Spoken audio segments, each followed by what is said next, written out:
Alright, hello citizens of the Nigelverse. It is Nigel here once again, and this is going to be another wrestling match review. Previously here on the channel, many years ago, in fact, it's like one of my first wrestling reviews, we looked at WrestleMania 38, and at that event, Cody Rhodes returned to WWE. Crazy to think that was 4 years ago, but Cody Rhodes returned to WWE, took on Seth Rollins and beat Seth Rollins. At Hell in a Cell 2022, who Cody Rhodes was with one of the most gruesome injuries I've ever seen, took on Seth Rollins inside Hell in a Cell and would be out for the rest of the year. Now, I've watched the match at WrestleMania 38. I reviewed it for the channel and everything. And then I watched the match at Hell in a Cell. I watched it live.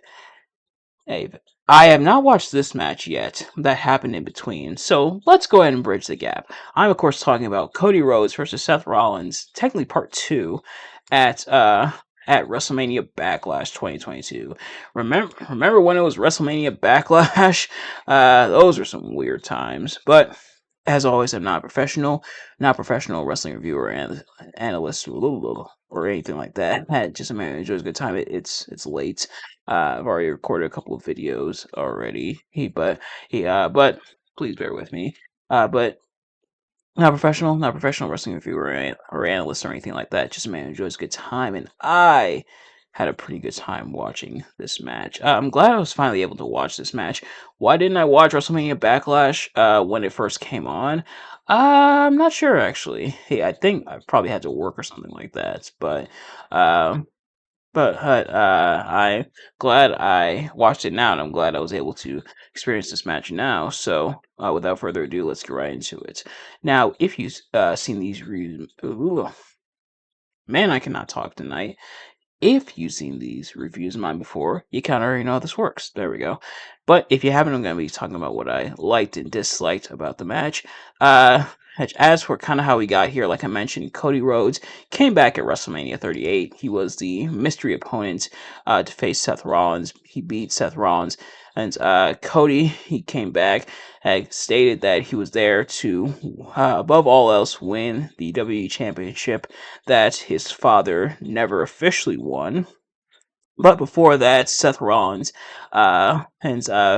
his ego is bruised by his loss to Cody. He says that Rhodes doesn't doesn't get to leave WWE for so many years and then break the throne that he essentially broke at Double or Nothing 2019, AEW's first pay-per-view event, and then come back and try to take that throne from him, among other things. So Seth trying to avenge his loss at WrestleMania, and Cody is happy to hand him his rematch here. It's crazy that then 2 years from now they'd be essentially allies at WrestleMania as Cody does finally finish his story. But as for this match, starting with what I liked, a lot of fun back and forth between these two. Who it's been a while since I've seen their match at WrestleMania. Uh, um, but this match was even more fun, and than I remember the WrestleMania match being. The WrestleMania match was still very good, but this one especially now that they really got to know each other. Remember those first like few months of Cody being back before his injury and everything?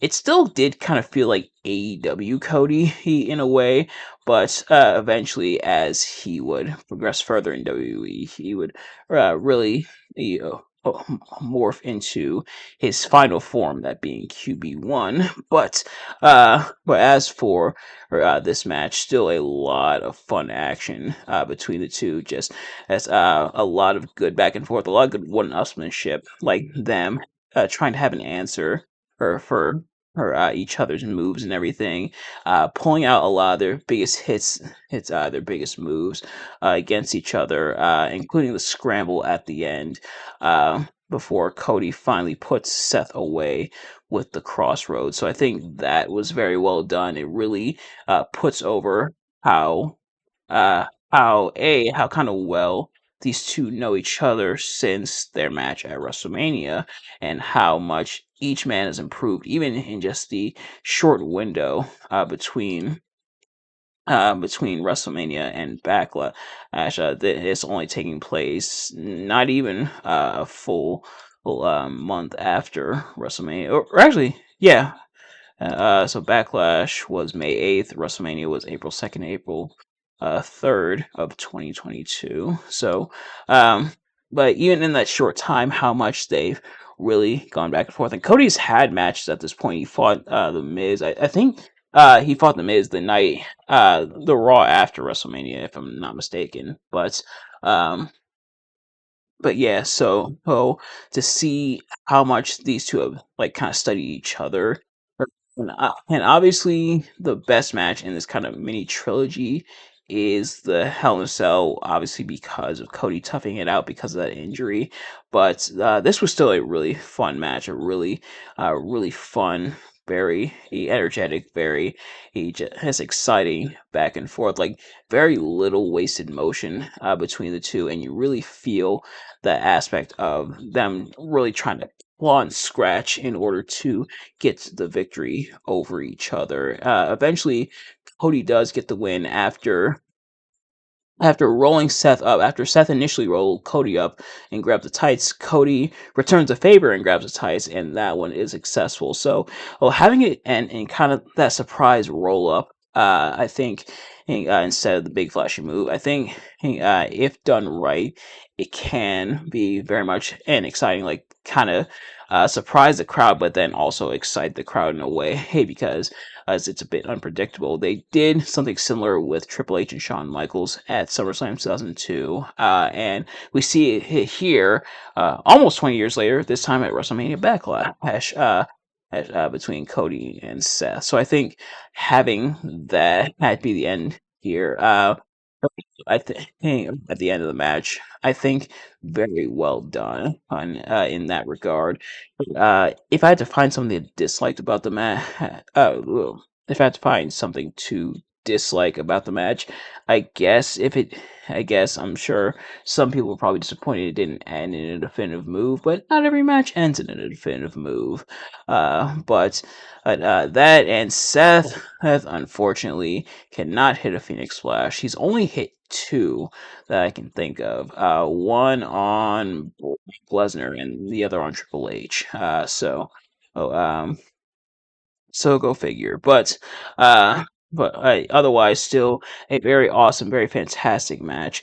It's been a little while since I've seen their match at WrestleMania 38, so I forget whether this match is better or not as good as the previous one. I'm gonna opt to say probably better, uh, just from my memory, which isn't always the most reliable. But I guess I'll have to go back and watch that one, and we'll probably revisit their match at Hell in a Cell at some point.